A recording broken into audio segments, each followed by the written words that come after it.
رات کا آخری پہر، گولیوں کی تڑتڑاہٹ،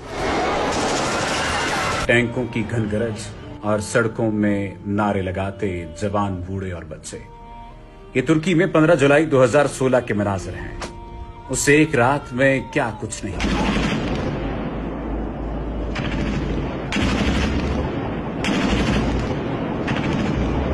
جذبہ سرفروشی کی عظیم داستان رقم ہوئی۔ اس ایک رات میں ترکی میں جمہوریت کی فتح کا دروازہ کھولا اور قومی یکجہتی کی بے مثال تاریخ رقم کر دی۔ اسی وجہ سے اب 15 جولائی کے دن کو ترکی میں خاص اہمیت حاصل ہے اور اسے سرکاری تعطیل کے ساتھ پوری شان و شوکت سے منایا جاتا ہے۔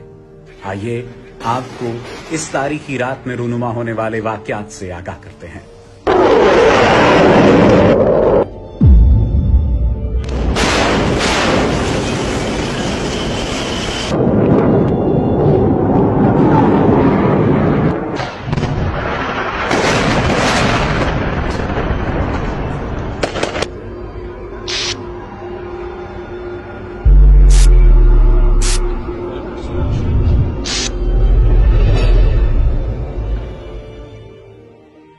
ترکی میں 14 جولائی کا سورج غروب ہوا تو فطری قانون کے مطابق دھیرے دھیرے رات کا اندھیرا پھیلنے لگا۔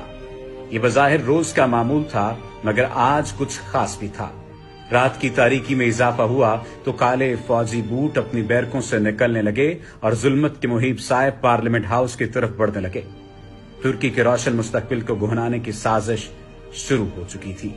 صدر طیب اردوان کے دور میں مضبوط ہوتی ہوئی جمہوریت کو آمریت کی طاقت سے کچلنے کے گھناؤنے کھیل کا آغاز ہو چکا تھا۔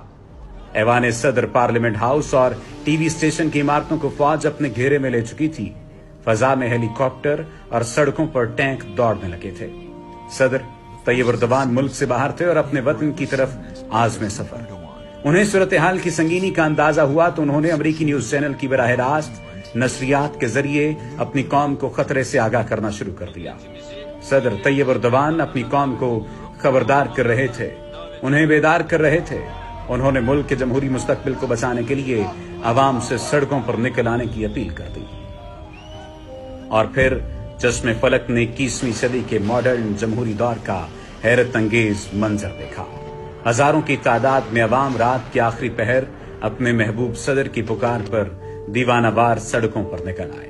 ان کے سامنے انہی کی فوج کے سپاہی بندوق کے تانے ٹینکوں کی دیوار بنائے کھڑے تھے، مگر قوم ایک لمحے میں فیصلہ کر چکی تھی کہ اسے اپنے مستقبل کو ہر حالت میں فوجی آمریت کے سائے سے بچانا ہے۔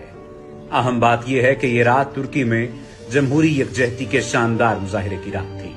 سڑکوں پر نکلنے والے صرف آک پارٹی کے کارکن ہی نہیں تھے، بلکہ کمیونسٹ، سیکولر، لبرل، قوم پرست، اسلام پسند، غرض یہ کہ ہر مکتبہ فکر سے تعلق رکھنے والے افراد نے اس رات ترکی میں جمہوریت کو بچانے کے لیے اپنی جان ہتھیلی پر رکھ کر سڑکوں پر نکل آئے اور فوجی ایکشن کے سامنے عزم و ہمت، جرت و استقامت کی دیوار بن گئے۔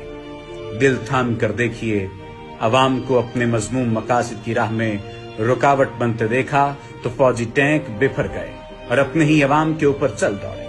بہت سے لوگ ان ٹینکوں کے نیچے کچلے گئے۔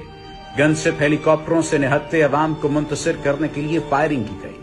درجنوں افراد اس فائرنگ کے نتیجے میں جان سے گئے، سینکڑوں زخمی ہوئے، مگر لوگوں نے ہمت نہ ہاری اور وہ اللہ اکبر کے نعرے لگاتے ڈٹے رہے۔ بالآخر عوام کے عزم و ہمت کے آگے باغیوں کا حوصلہ دم توڑنے لگا۔ وہ سوچ بھی نہیں سکتے تھے کہ کوئی کیسے گولی اور بندوق کے آگے سینہ سپر ہو سکتا ہے، مگر باشعور ترک عوام نے یہ کر دکھایا اور اپنی جرت و قربانی سے تاریخ رقم کر دی۔ صبح کا سپیدہ نمودار ہو رہا تھا، عوام کی تعداد اور عزم میں اضافہ، جبکہ باغیوں کا حوصلہ ٹوٹ رہا تھا۔ سازش بے نقاب اور بغاوت ناکام ہو چکی تھی۔ پولیس اور عوام مل کر باغی فوجیوں کو گرفتار کر رہے تھے۔ بہت سے باغیوں نے عوامی رد عمل دیکھ کر خود ہی ہتھیار ڈال دیے تھے۔ اس طرح 15 جولائی کی صبح کا سورج 250 شہداء کے خون کی سرخی لیے نمودار ہو رہا تھا۔ صدر طیب اردوان بحفاظت اپنی سرزمین پر اتر چکے تھے۔ فوجی بغاوت کی پشت پناہی کرنے والی تنظیم فیتو کو دہشت گرد قرار دے کر پابندی لگا دی گئی۔ بغاوت میں شریک فوجیوں کو عدالتی ٹرائل کے ذریعے سزائیں سنائی گئیں اور ترکی میں جمہوریت پر شب خون مارنے والی فوجی روایت کا باب ہمیشہ کے لیے بند کر دیا گیا۔ اب ہر سال ترک قوم 15 جولائی کو شہداء کی یاد، جمہوریت کی بالادستی اور ملی یکجہتی کے دن کے طور پر شایان شان طریقے سے مناتی ہے کہ زندہ قومیں اپنے شہداء کی قربانیوں کو فراموش نہیں ہوئیں۔